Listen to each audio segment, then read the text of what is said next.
नमस्कार, मी समाधान वंसळे, आपलं लोकमध्ये स्वागत आहे। सध्या या ठिकाणी आपण जेजूरमध्ये आहोत आणि या ठिकाणी वारकरी आलेले आहेत आणि त्यासोबतच पाठीमागं ज्ञानेश्वर महाराजांची पालखी आहे आणि माऊलींची पालखी या ठिकाणी पोहोचते आहे।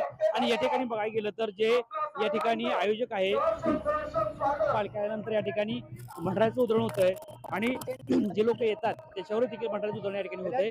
आणि ही तर बघितलं गेलं तर सर्व लोक या ठिकाणी बघण्यासाठी येऊन थांबलेले आहेत की माऊलींची पालखी या ठिकाणी येते आहे। आणि तुम्ही बघू शकता की या ठिकाणी जेवढे वारकरी आहेत ते वारकरी चाललेले आहेत आणि जो तिथं स्टेज मारलेला आहे तिथून तो भंडारा त्या ठिकाणी उतरण्यात येतोय वगैरे अशा पद्धतीने या ठिकाणी सर्व लोक जय मल्हार या अशा घोषणा करत या ठिकाणी असे जयघोष करत पुढे चाललेले आहेत, पुढे रवाना चाललेले आहेत आणि सर्व लोक इथून पुढे रवाना होणार आहेत। आणि या आता सगळे इथं जेजूरमध्ये इथं आलेले आहेत आणि थोड्याच वेळामध्ये या ठिकाणी पालखी येणार आहे आणि पालखी आल्यानंतर या ठिकाणी मोठ्या प्रमाणात या ठिकाणी मोठा उत्सव होणार आहे आणि लोक या ठिकाणी पालखीची वाट बघतायत आणि आल्यानंतरच लगेच या ठिकाणी जय मल्हारचा जय घोष होऊन विठू नामाचा जय घोष होईल आणि त्यानंतर तिथं भंडारा उधळण्यात येणार आहे। अशा अनुषंगाने इथली जेजूरीतली असतील किंवा जेजूरच्या आसपासच्या गावातील लोक असतील या ठिकाणी या उत्सवासाठी येऊन या ठिकाणी उपस्थितीने दर्शवलेली आहे।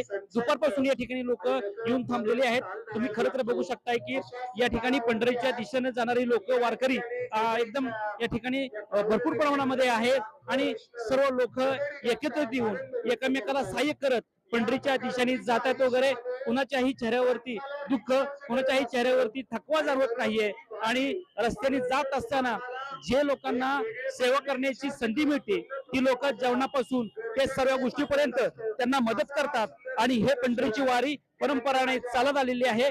आणि महाराष्ट्र शासन असेल किंवा इथली जी काय मंडळी आहेत किंवा इथली जी काय कमिटी आहे त्या कमिटी पूर्णतः ह्याच्यावरती त्यांचं लक्ष आहे आणि पूर्णतः वारकऱ्यांना या ठिकाणी सहकार्य करतात वगैरे आणि कुठल्या गोष्टीची यांना म्हणजे त्रास होता कामा नाही अशी त्या ठिकाणी दक्षता घेतलेली आहे। या ठिकाणी पोलीस प्रशासन असेल किंवा इथला अधिकारी असेल हे सर्व या ठिकाणी या पालखी येण्याची वाट बघतायत आणि चांगल्या पद्धतीचा या ठिकाणी बंदोबस्त देखील करण्यात आलेला आहे। आणि सरासरी बघितलं तर या ठिकाणी जो अपघात झाला त्यानंतर इथील पोलीस प्रशासन किंवा आरटीओ असेल यांनी देखील व्यवस्थित पद्धतीचा इथं बंदोबस्त लावून जे मोठे जड वाहन आहेत ते वेगळ्या दिशेने घालण्याचा त्यांचा मानस आहे आणि जे वारकरी आहेत ते रस्त्याच्या दुसऱ्या बाजूने चालत आहेत। आणि दुसरीकडे बघायला गेलं तर पोलीस अधिकारी देखील रस्त्यावर येऊन ती काम करत आहेत की जेणेकरून जे कुठल्याही वारकऱ्याला त्याच्यापासून दुखापत किंवा कुठली काही गोष्ट होऊ नये असं त्यांचं। तर या ठिकाणी आलेलो आहोत आणि या ठिकाणी बघितलं तर भंडारा उधळतो आणि थोड्याच वेळामध्ये पालखी येणार आहे। तर या संघाने जी कमिटी आहे नेमकं कसं काय नियोजन आहे ते बघूया आपण। कसं काय नियोजन आहे काय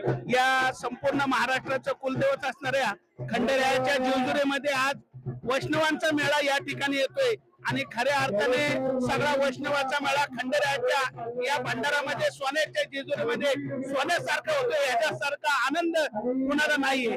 आम्हाला सर्व जेजुरीकर परिवाराच्या वतीने आलेल्या सर्व वारकरी बांधवांचं मी मनापासून हार्दिक स्वागत करतो। जेजुरी नगरपालिकेचे नगराध्यक्ष, लोकनियुक्त नगराध्यक्ष जयदीप भैया बारबाई, उपनगराध्यक्ष गणेश शेठ निकडे पाटील आणि सर्व नगरसेवकांच्या वतीने या ठिकाणी मी वैष्णवांचं हार्दिक असं स्वागत करतो।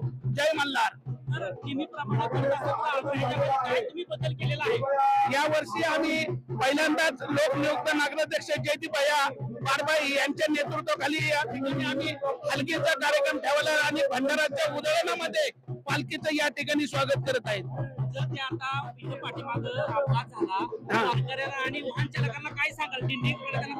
आलेल्या सर्व वारकऱ्यांना एकच नम्रतेची विनंती की माऊलींची वारी करत असताना स्वतःची काळजी घ्या, वारीची काळजी घ्या आणि आपल्या घरामध्ये आपलं कोणतरी वाट पाहतंय याची जाणीव ठेवून व्यवस्थित मार्गक्रम करा, हीच या ठिकाणी मी त्यांना विनंती करतो।